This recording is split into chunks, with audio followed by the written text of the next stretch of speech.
अस्सलाम वालेकुम, दिस उस्मान अहमद। आप देख रहे हैं हम न्यूज़ के डिजिटल प्लेटफॉर्म्स। आज हम बात करेंगे कि पाकिस्तान कुदरती वसाइल और ज़खायर में कितना मालामाल है। दुनिया में कहा जाता है कि पाकिस्तान में कुदरती वसाइल का अंबार मौजूद है और एक बहुत तवील फहरिस्त है कि अगर सिर्फ तांबे की बात करें तो पाकिस्तान दुनिया के 13वें सबसे बड़े मुल्क में पाकिस्तान का शुमार होता है। इसी तरह अगर कोयले की हम बात करें तो पाकिस्तान का दूसरा दुनिया का सबसे मालामाल तरीन मुल्क है। अगर सोने की बात की जाए तो पाकिस्तान का नंबर दुनिया भर के मालामाल तरीन ममालिक में 10वें नंबर पर आता है। और जो नमक के ज़खायर हैं उसमें भी पाकिस्तान जो है वो दुनिया के दूसरे नंबर के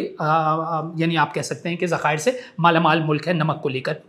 ये जितने भी पाकिस्तान में कुदरती ज़खायर हैं ये पाकिस्तान की इकॉनमी को टर्न अराउंड कर सकते हैं। पाकिस्तान जो कई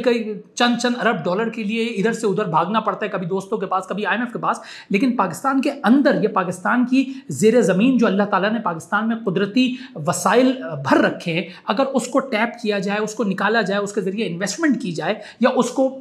बाहर भेज के सरमाया कमाया जाए तो पाकिस्तान में माशी तरक्की जो है उसको कोई नहीं रोक सकता। और बज़ाहिर अब ऐसा लग रहा है कि मौजूदा जो रियासत और मौजूदा हुकूमत की संजीदगी है वो इस मुताल्लिक हमें बहुत ज़्यादा मस्बत दिखाई दे रही है। और हमने ये देखा है कि पाकिस्तान के अंदर एक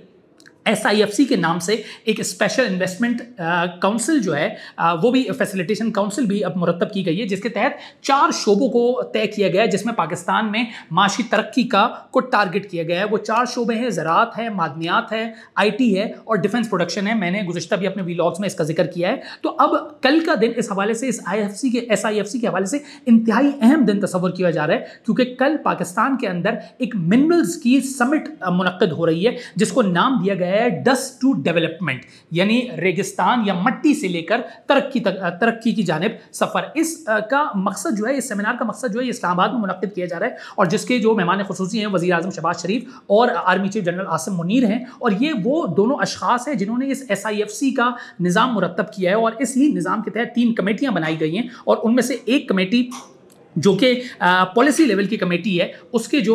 इंचार्ज हैं या उसके अंदर जो हैं आर्मी चीफ और वज़ीर आज़म शहबाज शरीफ भी शामिल हैं। अब इस के तहत जो कल सेमिनार मुनक्किद किया जा रहा है उसको जिस तरह के मैंने आपको बताया कि डस्ट टू डेवलपमेंट का नाम दिया गया है। और इसका मकसद ये है, पहले अगर मैं दोबारा उस कमेटी की बात करूँ तो इस कमेटी का मकसद ये है कि इन्वेस्टमेंट लाने के लिए जो रेड टेपिज्म है या जो सरकारी जो कदगने हैं या सरकारी जो मसाइल हैं उनको ख़त्म करने के लिए इस SIFC का वजूद में आया है और ये एक 1 विंडो ऑपरेशन के जरिए इन्वेस्टमेंट को लाने का इसका मंसूबा है। और इसमें जो अहम बात है कि ये जो फैसिलिटेशन काउंसिल है ये अब तक 2 दर्जन के करीब मंसूबों पर इसने काम जो है उसकी मंजूरी दे दी है, जिसके ज़रिए अरबों डॉलर की सरमायाकारी जो है, अरबों डॉलर की ये लागत होगी और पाकिस्तान को फ़ॉरेन इन्वेस्टमेंट लाने के लिए वर्ल्ड बैंक के ताउन से भी बाकायदा पॉलिसी तश्कील दी गई है, जिसके तहत आइंदा चंद सालों में 25 अरब डॉलर की इन्वेस्टमेंट लाने का हदफ तय किया गया। और इसके लिए चीन और हमारे जो खलीजी ममालिक के दोस्त हैं वो भी इस शोबे में बढ़ चढ़ कर हिस्सा ले रहे हैं। अब अगर दोबारा मैं कानकुनी या माइंस की समिट के हवाले से बात करूं तो ये पाकिस्तान में कहते हैं कि खरबों डॉलर का पोटेंशियल मौजूद है ये कानकुनी को लेकर। और पाकिस्तान में जो तांबे के जो ज़खायर है वो दुनिया को हैरान कुन करने देने की हद तक है। हमें रेकोडेक का मामला हमें याद है, हम सबको पता है कि रेकोडेक के साथ जो भी कुछ हुआ वो एक अलहदा बहस है। लेकिन अब शुमाली वजीरिस्तान का इलाका दत्ता खेल में मोहम्मद खेल कॉपर मंसूबा जो है वो पाकिस्तान का दूसरा बड़ा कॉपर माइनिंग का मंसूबा बन गया है जो कि दुनिया के लिए बेहतरीन तांबा फराहम कर रहा है। और उसके बारे में एक मोहतात अंदाजे से बताया जा रहा है कि तकरीबन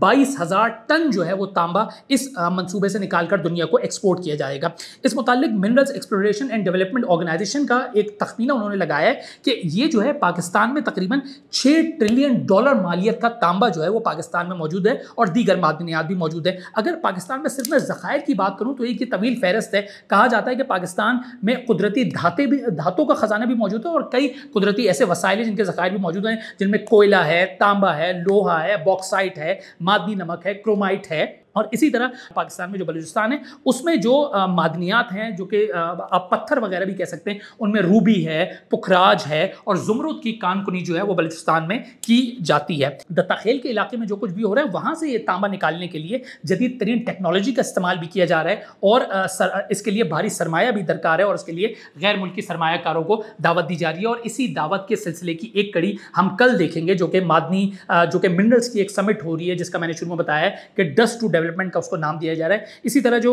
पाकिस्तान में जो GCC ममालिक है उनकी तरफ से भी इस शोबे में पाकिस्तान में बहुत ज़्यादा दिलचस्पी ली जा रही है और ये कहा जा रहा है कि दुनिया भर के दीगर ममालिक के बड़े बड़े सरमायाकारों ने पाकिस्तान में मादनियात और कानकुनी के शोबे में सरमायाकारी की जानिब अपनी तवज्जो जो है वो मबजूल कर दी है। अब हम भी ये उम्मीद करते हैं और इंशाअल्लाह अल्लाह ताला से भी हमारी यही दुआ है कि जो मादनियात का शोबा है या जो मिनरल्स का पाकिस्तान में शोबा है और जिस तरह अल्लाह ताला ने पाकिस्तान को इस कुदरती वसाइल से मालामाल किया है, हम भी उसकी कदर करें और हम भी इन मादनी और कुदरती वसाइल को निकाल कर और उनको जो है वो दुनिया तक बताएं, दुनिया को एक्सपोर्ट करके अपने लिए सरमाया कमाएं और अपनी माशी तरक्की के लिए एक रास्ता जो है वो उसका तयन कर लें।